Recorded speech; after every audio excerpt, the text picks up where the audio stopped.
Breaking news to bring to you. You can see a high-speed chase now in action on the city's south side. You see that truck there, the pickup truck? It looks like some sort of utility vehicle squeezing in and out of vehicles, and he is being chased by city police officers. And at this point, he's on the south side of town, perhaps being reached out as well by constables or deputies. But he has been on the run now for approximately, what are we looking at here, Keith, about 15 minutes or so? I think that's about it. So there he goes, city south side. He was on 288 earlier. Whoa, there he goes. He looked like he was going to exit, then squeezing in and out of another vehicle, and now back on, I believe it's still 288. Is that correct? You are correct. 288 southbound. You can see the vehicle, the police officer behind him there with the lights flashing. Not sure why he is on the run. What was that, Keith? Okay, Andy Bass is in Sky Eye. I didn't realize that. Okay, Andy, my apologies. Now, you've been following this guy, but no idea as to why he's on the run. Is that right? Absolutely, Art. Yeah, we have no idea why he is running. We picked him up on 288, just a little bit south of the belt right now. So this is where we picked him up. He tried to exit off of 518, tried to exit off at a couple of different roadways, but he has not been able to exit. He keeps getting on the main lanes. He's down an exit ramp now, trying to maybe avoid some officers, thinking that he's going to exit and then jerk back over to the left and get back on the main lanes. We're doing about $120 right now and having a hard time keeping up with this guy, so he's excessively speeding. Yeah, so if you're having a tough time keeping up with him, then he's going pretty fast, and that's not exactly a pickup truck. That looks like more like a utility flatbed or something. Yeah, absolutely. It's a pickup truck front end, utility flatbed back end. Could have been modified as well for maybe a work truck or something along those lines of Art. Not too sure. But yeah, we do not know why he's running, why he's evading the police as of right now. But he's definitely 288 southbound still right now, excessively speeding. Like I said, Sky Eye's doing about $120, and we're having a hard time keeping up with him. Oh, wow. So Sky Eye, did you listen to that, folks? He's Sky Eye doing about 120, and they're having a tough time keeping up with this guy. That's a big truck. That's a heavy truck. And as you can see there, looks like a pickup truck, at least from the front end, but it's been modified a bit, and flatbed on the end. And if that is 288 south, then eventually he's going to be, you know, wow, when you squeeze by those shoulders like that, and man, that's frightening. He's had some close calls, hasn't he, Andy? Yeah, a couple of close calls, a couple of with him up. He's stopping right now. Hold on, Artie. He's going across the median right now, and it looks like he's exiting off to maybe Highway 6, maybe a little bit further south than Highway 6, just to give you a better location of where we are. Now he's on the feeder road southbound side. You just saw him cross the grassy median there, and now he's taking a nice right little turn on this roadway. I'm just going to pull back the camera just a little bit, just in case if he tries to cut across other roadways. And there he goes. Now he's on a dirt road. Okay, yeah, this is getting dangerous. When you're on dirt roads and back roads, you know, you get into areas where people drive a lot slower. This might be frightening here. Now he's back on asphalt, it looks like. They've been chasing this guy for some time, and he is moving down that road. Absolutely. I don't think he's doing like we were doing 110 earlier. I don't think he's going that fast anymore. But yeah, I mean, he's got one of two ways to turn. This road dead ends, according to the pilot, who can see it up ahead of me. I'm not going to leave the camera. But yeah, he's got one of two turns, either left or right, coming up at this dead end. So it was the wrong choice on roads. Let's see what happens here. And of course, police officers always mapping this out when they're involved in these chases. They know exactly where they're going to be going, left or right, and they try and have, well, looks like he's going to go off-roading. Here we go. This is going to get interesting. Yeah, he's on. Yeah, it's a dead end though, Art. He's all the way south now in Brazoria County, off-roading, but he certainly has the vehicle to do it. But let's see how far officers are able to chase him here. You know, we see this all the time. These guys trying to get away, but this guy, you know, I think he's like, what am I going to do now? Yeah, right. The bulldozer guy at the bottom of the street is probably wondering why this guy is driving in the middle of a flatland. He's now in a construction zone right now.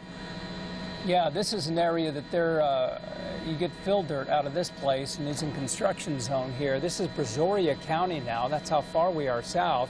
He went on 288, then he got on Highway 6, and let's see where he takes officers now. He's going to be, you know, if he gets into a low-lying area, because this area has had quite a bit of rain, he's going to get stuck in some water, and perhaps that's what he's trying to do, is just get, you can see that it's kind of muddy there. Yeah, absolutely, yeah. And I'm just going to pull back the camera just to give you a better glimpse of there's absolutely nothing around us. Just saw the Fox HPD unit fly right underneath me, so they're joining the chase as well. He's trying to get back to this little dirt road at the top of your screen, and he's probably looks like he's going to head northbound along that little dirt road, and that's exactly what he's going to do. So we're going to go on with this a little bit northbound along this. Yeah, he's well, he's trying to do everything he can now to get away from officers. Or driving down the back roads and through fields and pastures and scaring the cows and you know, everything else. But there he goes in his big truck, flatbed there, the front end. I mean, it looks modified, and he's determined, that's for sure. You know that police have been, you know, that they map out these county roads and they check all ends, and so they're trying to figure out where he's going to go, and no doubt trying to figure out where they can lay some spike strips to stop this guy. But there, you get a better look at the vehicle. Yeah, look at that. It looked like he had the window open, Art. It looked like he had the window open. I don't want to say that he was actually looking to throw things out, but he definitely had the window open there on the other side of those tree-lined areas. And now he has closed that. He's, you know, in there, you know, probably panicking, because if I was him, I know I would be panicking right now. But yeah, right now I believe he's northbound on this little side road heading back towards Highway 6. Okay.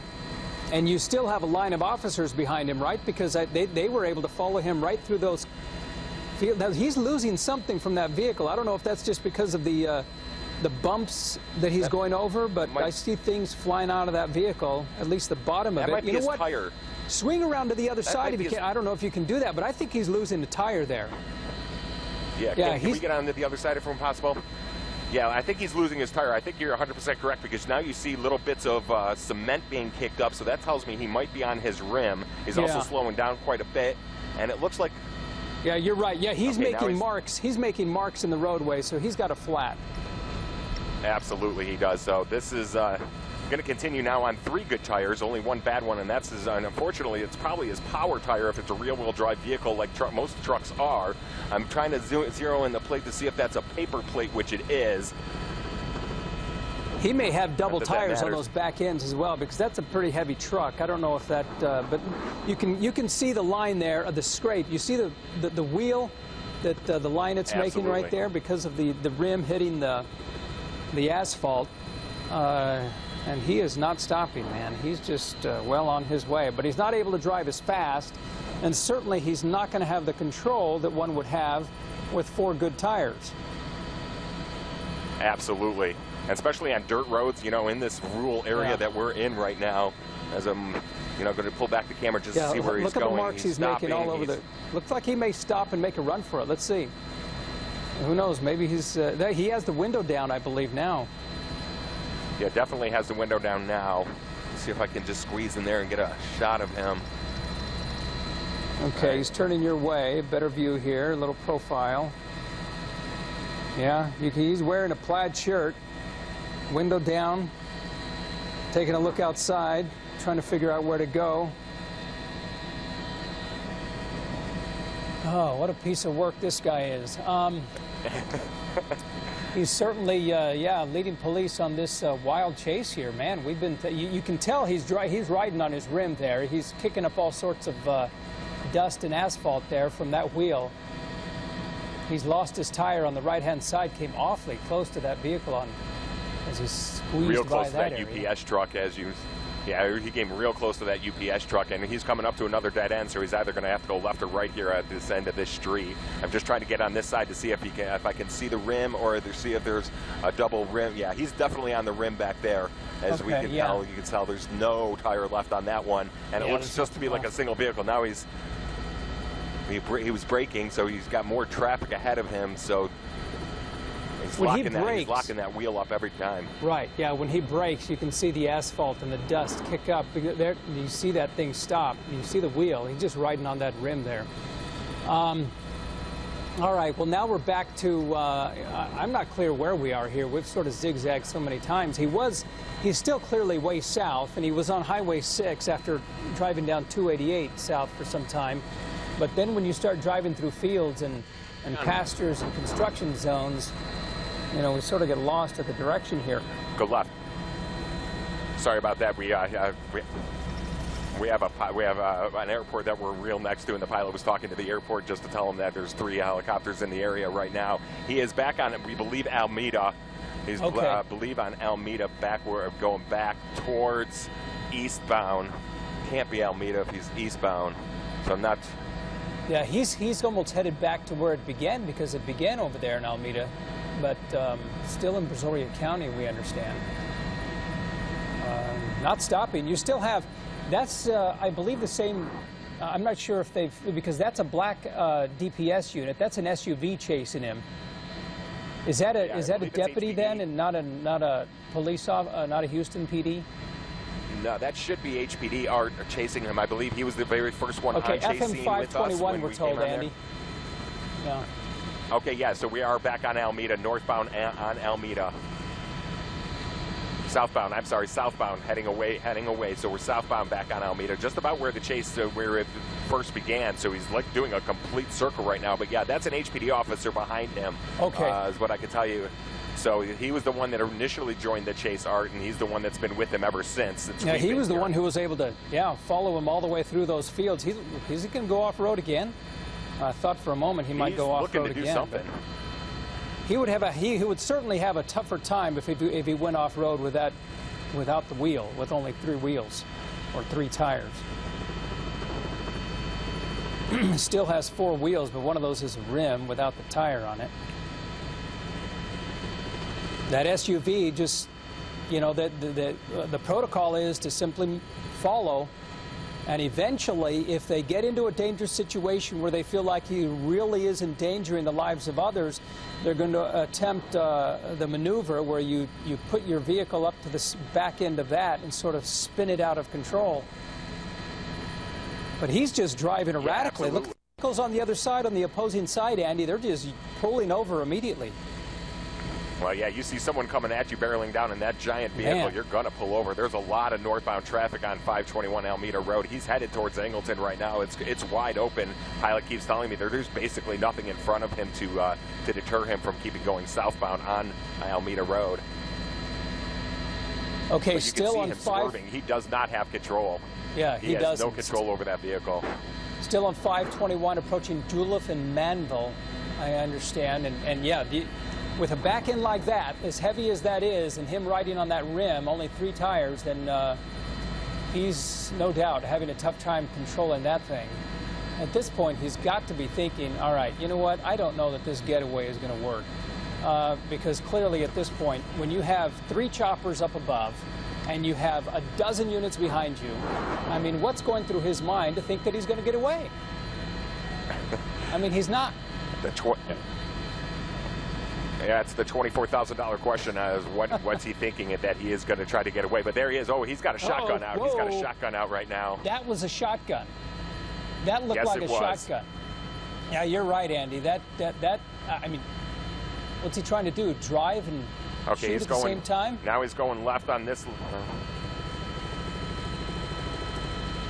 Yeah, he just went right into a dead end. He's gonna come over. I'm just gonna pull back the camera just a little bit. He's gonna go underneath us. It's gonna spin just a little bit, just to give you guys an FYI.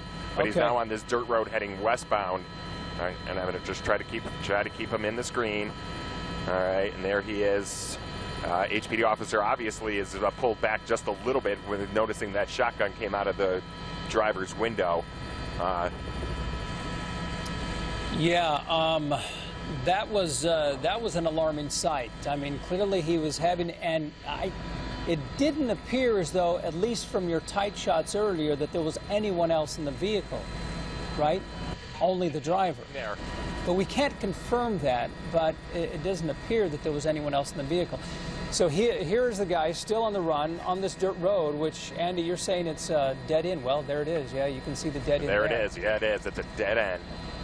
All right, so well, this guy definitely chose the wrong. And there's a car.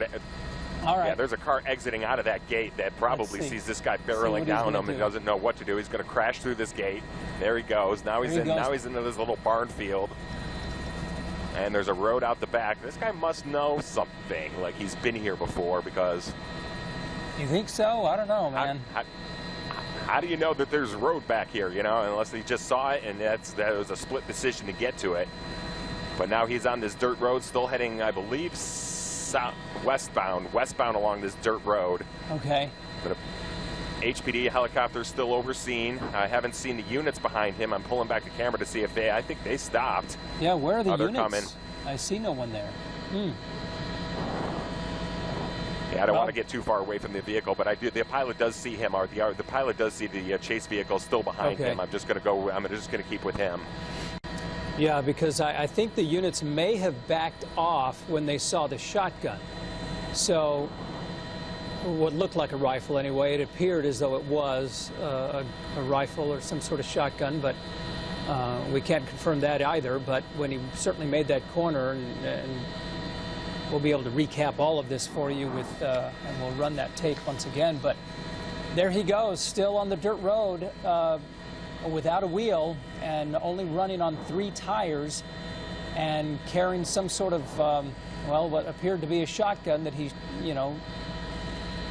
Yeah, he's running out of options, Art. He's getting down, you know, according to the pilot who's looking up above of us. He's like Brazos River's right, you know, due ahead of us. There's no real bridge over the Brazos River on this road. So he's going to have to make a decision here pretty quick. Yeah, and if he makes a run for it on foot, I mean, they have the helicopter up above. You just saw him run over a cattle guard there. So this is a pasture out here where there are going to be cows, and that's about the only thing here.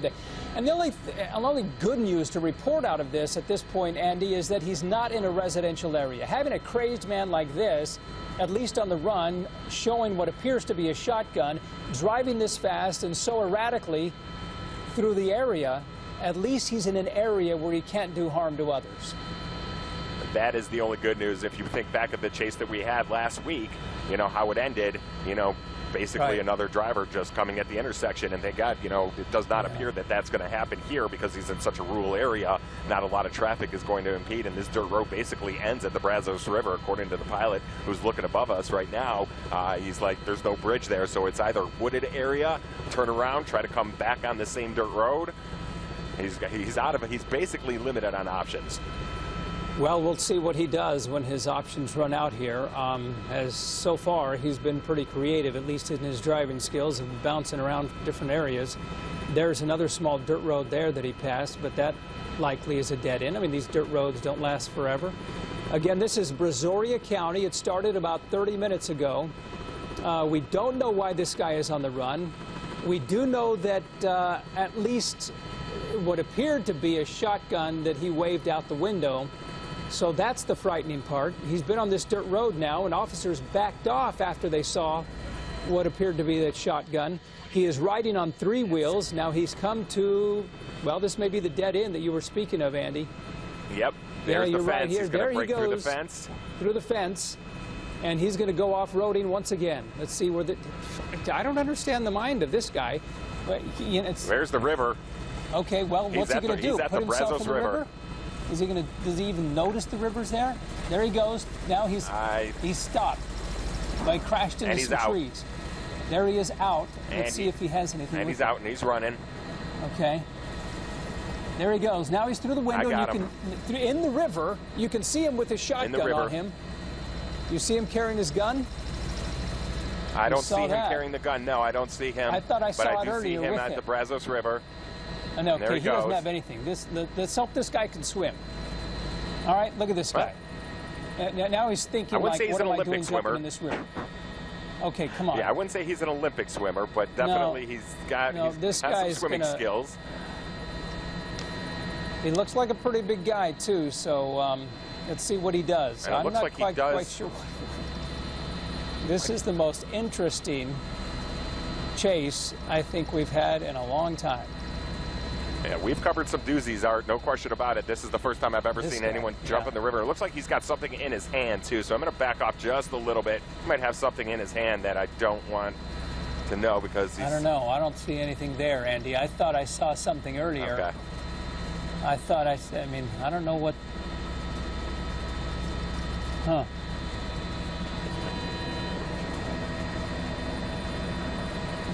Yeah. Because you don't see any officers at this point chasing him, at least jumping in the water. No, they were far back. Somewhere. We haven't been able to see that person in the last couple of minutes, but Lauren, this started as a very high-speed chase in a truck. Yeah, it looks like there is some movement that you can see there in the river as we kind of zoom in. You can see someone does appear to be in the river. Again, we understand this is the suspect they were chasing. We understand that Pearland police began chasing a possible home invasion suspect. This began as a chase in a car. They were on County Road 541 at one point south of Pearland. Ended up over westbound on Plantation off of County Road 145 in the Alvin area again, but then the suspect took off on foot, and officers gave chase at that point on foot as well. Right, so now what you're seeing is this suspect swimming along the banks of the Brazos River. Pearland police are not down the Brazos River, though. If you know much about the Brazos River, that is a very dangerous river to swim in, certainly not recommended. Officers, again, they're on the banks of the Brazos waiting for the suspect. We're just watching him at this point to see basically what he does next. Right. We know we've gotten a lot of rain in the last couple of weeks, so we're not sure if that's going to affect the current, if the river is higher than it normally is, or if the currents are moving any faster. But as you mentioned, Lauren, definitely not a good place to be swimming, but you can see that this person is doing everything that he can to get away from police. Pearland police, as Sky 2 is flying over the scene, are not too far away from him. They are along the banks of the river. We saw at least 4 officers at one point with their guns drawn running after this man. So probably 15 minutes or so before he jumped out of a vehicle and officers began chasing him on foot. Then he ended up in the Brazos River there. He has something in his hand. It doesn't look like that's it might be a cell phone that he's trying to throw up there on the banks. It looks like he's having some trouble. Maybe he's trying to get out of the water at this point, but now you have to imagine that we have a few different crime scenes. We have the initial crime scene, which is in Pearland, where this possible home invasion took place, potentially an armed home invasion, because we now have a second crime scene, which is where he threw a gun reportedly out of his vehicle during that high-speed chase, according to police. Police definitely going to be going back there to look for that weapon. And now here, where the chase has, at this point, come to a halt. I don't know if he's communicating with somebody, but it looks like he's trying to get out of the water. Yeah, it appears as though maybe he is communicating with law enforcement. I think that cell phone would pretty much be obsolete since he's been in the water with it, but he appears to be trying to put that cell phone back up there and grasp onto something. We don't know if law enforcement is right there. Yes, 10 minutes. 10 minutes. So he says, well, maybe I'll try another area or do a little backstroke here. Yeah, he's going to try out for the 2020 Olympics. All right, so let's see what this guy does. I'm going to pull back just a little bit, see if the officers are going to try to make their way down the embankment. There, one is still at the top of there. I only see one there, so yeah. Possibly threw it out of the vehicle and is now swimming down the Brazos River. Law enforcement, Pearland police specifically, don't appear to be close by. They don't appear to be right where he is, but they're not too far away. They ran guns drawn to the edge of the river there. And Lauren, this guy is in a dangerous situation now. Yeah, always dangerous to swim in the Brazos River. Certainly we know that river has some rather strange and dangerous currents throughout it. And as you mentioned earlier, Sarah, we've had quite a bit of rainfall here in the last week or two, so possibly could make it even more dangerous. The suspect is in Brazoria County in the Brazos River there. He swam out towards the middle of the river and appears to be swimming back towards the banks. We don't know if law enforcement is right there talking to him, possibly trying to communicate, trying to get him to give up without incident at this point, but he doesn't seem to really know exactly what his next move is, because he swims out and then he swims back in. Right. You have to imagine that law enforcement, certainly, but these are the 3 that have been able to at least walk down to where this guy is standing. It looks like I don't know if he's taking his clothes off because he needs help getting out or what. Yeah, I don't know exactly at this point, but he does appear that he's taking off his shirt and throwing that. Yeah, so doesn't appear to be making much of an effort, though, to get out.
Stupid News 3.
Was finally arrested. That happened actually shortly after 3:30 this afternoon. And what you'll see is this man covered and caked in mud from head to toe, no shirt and no shoes, just wearing shorts, being walked out by a number of police deputies and officers from the surrounding area. This all began as a chase shortly before 2 o'clock this afternoon in southeast Houston off Alameda and West Orem. That led officers on a winding chase that spanned 2 counties and more than an hour before he broke through the gates of a private ranch where we are, drove about 5.5 miles, and then ended up along the river. As you can imagine, it is a tough situation. In fact, the man who manages this ranch where we are at, he actually pulled his own car out to try to block this man from coming in. So at that time, I jumped out of my office, ran downstairs, got in my truck, and blocked the front gates. He busted through the side of us, and we ended up here at the back of the berm, 5.2 miles from the front. Can you tell me why you ran, sir? Well, that suspect right there would not talk to me. It will be interesting to see if he actually tells officers anything when they begin to interview him. We know the issue right now is he at least had a weapon on him. According to officers on the scene, he apparently fired that weapon. That is why this is now considered an officer-involved situation.